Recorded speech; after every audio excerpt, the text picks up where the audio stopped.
नमस्कार, मी केतकी पुन्हा एकदा तुमच्या सगळ्यांचं केतकीज किचनमध्ये स्वागत करते. आज आपण CKP पद्धतीमध्ये शेंगोणी बनवणार आहोत. आता हे शेंगोणी म्हणजे काय, तर मस्त आंबट, तिखट आणि थोडीशी गोडसर अशी शेकटाच्या शेंगांची आमटी. अतिशय चविष्ट, चटकदार आणि जिभेची चव वाढवणारं हे शेंगोणी बनवायला आपण लगेच सुरुवात करूया. शेकटाच्या शेंगा आपल्या तब्येतीसाठी अत्यंत गुणकारी असतात. आपल्या आहारात त्यांचा समावेश नक्की असावा. 2 चमचे तेल मी फोडणीकरिता इथे गरम करून घेतलं आहे. जिरे आणि मोहरीची फोडणी देऊन नंतर मी बारीक चिरलेला कांदासुद्धा घालून घेते.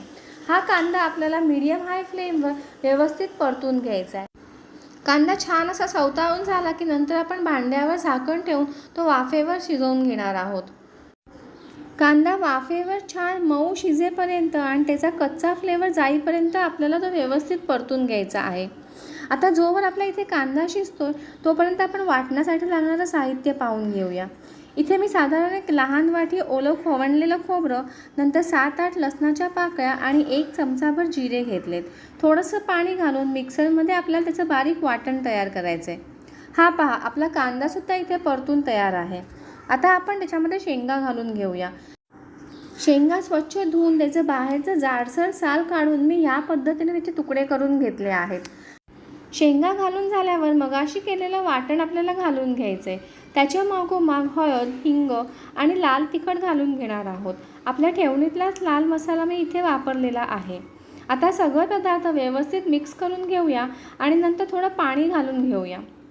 सुरुवातीला मी मिक्सरचं भांडं विसरून पाणी घालून घेते आणि नंतर लागलं तर आपण वरून अजून पाणी घालणार आहोत. हे शेंगोणी गरमागरम वाफेभरल्या भाताबरोबर खायला अत्यंत उत्कृष्ट लागतं.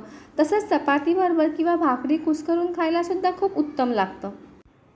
म्हटल्याप्रमाणे हे सर्व जिन्नस घालून झाले की नंतर गॅसची फ्लेम थोडीशी मोठी करायची आणि शेंगोणीला चांगली एक रटरट उकळी काढून घ्यायची. छान अशी उकळी फुटली की नंतर गॅसची फ्लेम बारीक करायची आणि वरून झाकण ठेवून वाफेवर शेंगा छान 12 ते 15 मिनटं शिजवून घ्यायच्या. एकदा का झाकण देऊन वाफेवर शिजायला ठेवलं की फार काही मधनं घाटायची गरज लागत नाही. मी इथे फक्त एकदाच पळी फिरवून घेणार आहे.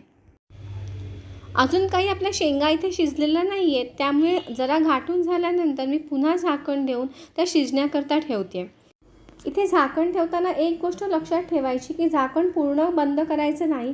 थोडीशी अलगद वाफ जाण्याकरिता फट ठेवायची, नाहीतर मग सगळा रस्सा उकळून बाहेर येण्याची शक्यता असते. आता 10 मिनटं अजून झालेली आहेत. आपण पाहून घेऊया की आपल्या शेंगा शिजल्यात की नाही. पहा, काय सुंदर रंग आला आहे आपल्या रश्श्याला. शेंगांचा सुद्धा रंग बदललेला आहे. माझ्या मते आता ह्या शेंगा व्यवस्थित शिजल्यात. एकदा आपण चेक करून घेऊया. एक शेंग ह्या पद्धतीने मी प्लेटमध्ये काढून बघते. हे पहा, छान मस्त आपली शेंग आतून शिजलेली आहे. आता आपण उरलेलं साहित्य घालून घेऊया. तुम्हाला जर रस्सा दाटसर हवा असेल तर तुम्ही वाटणामध्ये खोबऱ्याचं प्रमाण थोडंसं वाढवायला हरकत नाही, पण हा रस्सा असाच खूप सुरेख लागतो. आता चिंचेचा कोळ घालून घेऊया. एका छोट्या लिंबा एवढी चिंच घेऊन मी छान व्यवस्थित कुस्करून असा त्याचा कोळ काढून घेतला होता. साधारण 2 टेबलस्पून कोळ निघाला असेल.